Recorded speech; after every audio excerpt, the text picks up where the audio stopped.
ಕೊಡುವಿಯಾ? ಸಾಯಿಸಿ ಬಿಡ್ತೇನೆ. ನೀನ್ ಕೊಂದರೂ ಸರಿ, ಬೇರೆ ಏನ್ ಮಾಡಿದ್ರು ಸರಿ, ಆದ್ರೆ ನಾನು ರವಿಯನ್ನು ಮಾತ್ರ ಬಿಡಲಾರೆ.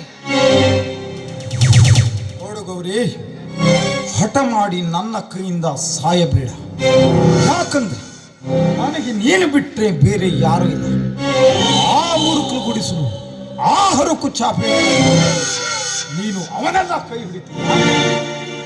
ಅಣ್ಣ, ಚಪ್ಲಿನ ಚಿನ್ನದಲ್ಲಿ ಮಾಡಿಸಿದರೂ ಅದನ್ನು ಕಾಲಿಗೆ ಹಾಕುತ್ತಾರೆ ವಿನಃ ಕೈ ಮೇಲೆ ಹೊತ್ತುಕೊಂಡು ಯಾರು ಓಡಾಡಲ್ಲ. ಆದ್ರೆ ಅವನು ಬಡವನಾಗಿರಬಹುದು ಅಣ್ಣ, ಆದ್ರೆ ಅವನ ಮನದಲ್ಲಿ ಪ್ರೀತಿ ತುಂಬಿದ ಭಾವನೆ ಇದೆ. ರಾಣಿ, ನಿನ್ನ ವೇದಾಂತ ನನಗೆ ಬೇಕಾಗಿಲ್ಲ. ನನ್ನ ಅಂತಸ್ತೇನು, ಅವನ ಅಂತಸ್ತೇನು. ನಾನು ನಿನ್ನನ್ನ ಅವನಿಗೆ ಮದುವೆ ಆಗಲು ಕೊಡಲಾರೆ. ಯಾಕಂದ್ರೆ ಅವನೊಬ್ಬ ಬಡ ಭಿಕಾರಿ. ಅಣ್ಣ, ನಾನು ಮನೆಯ ಮಾನವನ್ನು ಕಳೆದಿಲ್ಲ, ಮನೆ ಬೆಳಗುವ ಕೆಲಸವನ್ನೇ ಮಾಡಿದ್ದೇನೆ. ಅಣ್ಣ, ನಿನ್ನ ಹಾಗೆ ನಾನು ನಡು ನೀರಿನಲ್ಲಿ ಯಾರನ್ನು ಕೈ ಬಿಟ್ಟಿಲ್ಲ. ಅಷ್ಟೇ ಅಲ್ಲ, ನಾನು ಜೈಲಿಗೆ ಹೋಗಿ ಮನೆಯ ಮಾನವನ್ನು ತಂಗಿ ಎಂದು ಸಮರಗೈದು ನನ್ನ ಮರ್ಯಾದೆಯನ್ನು ಹರಾಜು ಮಾಡ್ತೀಯಾ? ನೀನು ಅವನನ್ನ ಹೇಗೆ ಮದುವೆ ಆಗ್ತೀಯೋ ನಾನು ನೋಡ್ತೇನೆ. ಅಣ್ಣ, ಬಡವ ಬಡವ ಬಡವ ಎಂದು ಯಾಕೆ ಅರಿತಾ ಇದೆಯಾ ನೀನು? ಇವತ್ತು ಬಡವ ದುಡಿದೇ ಇದ್ರೆ ನೀನು ಮಣ್ಣು ತಿನ್ನಬೇಕಾಗಿತ್ತು.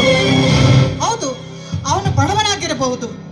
ಆ ಮುರುಕಲ ಮನೆಯೇ ನನಗೆ ಅಂದವಾದ ಅರಮನೆ ಅಣ್ಣ, ಅಂದವಾದ ಅರಮನೆ. ಶ್ರೀಮಂತರನ್ನ ಕೈ ಹಿಡಿದು ಡೈವರ್ಸ್ ಪಡೆಯುವುದಕ್ಕಿಂತ ಬಡವನನ್ನು ಮದುವೆಯಾಗಿ ನಾನು ಬಂಗಾರದಂತ ಜೀವನ ಸಾಗಿಸುತ್ತೇನೆ ಅಣ್ಣ. ಅಷ್ಟೇ ಅಲ್ಲ, ಇದಕ್ಕೆ ನೀನು ಅಡ್ಡ ಬಂದ್ರೆ ನಿನ್ನನ್ನೇ ಮರೆತೇನೆ ಹೊರತು ನನಯನ್ನು ಮಾತ್ರ ಮರೆಯಲಾರೆ. ಮೆಚ್ಚಿದೆ ನಿನ್ನ ಪ್ರೀತಿ. ನಾನೇ ನೀನು ರವಿಯನ್ನ ಮದುವೆ ಆಗ್ತಾ ಇದೀಯಾ? ಅಣ್ಣ, ಯಾಕಣ್ಣ, ಏನಾಯ್ತು? ಏನಿಲ್ಲ ರಾಣಿ, ನಿನ್ನ ಪ್ರೀತಿ ಇಷ್ಟು ಆಳವಾಗಿದೆ ಅಂತ ಒಂದು ಸಣ್ಣ ನಾಟಕ ಅಷ್ಟೇ. ಈ ಮಾತು ನಿಜವೇನಣ್ಣ? ನಿಜ ರಾಣಿ, ನೀನು ರವಿಯನ್ನ ಮದುವೆಯಾದು. ಆದ್ರೆ ಒಂದು ಮಾತು, ಮದುವೆ ಆದ್ಮೇಲೆ ಅವನು ನನ್ನ ಮನೆಯಲ್ಲಿ ಇರ್ಬೇಕು. ಅದು ಹೇಗಣ್ಣ ಸಾಧ್ಯ? ಆದರೂ ಪ್ರಯತ್ನಿಸ್ತೇನೆ ಅಣ್ಣ. ನೋಡು ರಾಣಿ, ಸುಖದ ಸುಪ್ಪತ್ತಿಗೆಯಲ್ಲಿ ಬೆಳೆದ ನೀನು ಆ ಮುರುಕಲು ಗುಡಿಸಲು ಮನೆಯಲ್ಲಿ ಬದುಕೋದಕ್ಕಿಂತ ನನ್ನ ಈ ಅರಮನೆಯಲ್ಲಿ ನೀವಿಬ್ಬರು ಹಾಯಾಗಿ ಬದುಕಬಹುದಲ್ಲ? ಹಾಗೆ ಆಗ್ಲಣ್ಣ, ನಾನು ರವಿಯನ್ನು ಒಪ್ಪಿಸಲು ಪ್ರಯತ್ನ ಮಾಡುತ್ತೇನೆ. ಅಷ್ಟೇ ಅಲ್ಲ, ಈ ಮನೆಯನ್ನು ಬಿಟ್ಟು ಹೋಗಲಾರೆ ಅಂತ ನನ್ನ ಹೆತ್ತ ತಾಯಿಯ ಮೇಲೆ ಹಾಳೆ ಮಾಡ್ತೀನಣ್ಣ. ಬರ್ತೀನಣ್ಣ. ಹೊಟ್ಟಿಗೆ ಗೂಡು ಕಟ್ಟಿ ಕೊಟ್ಟ ನಂಗ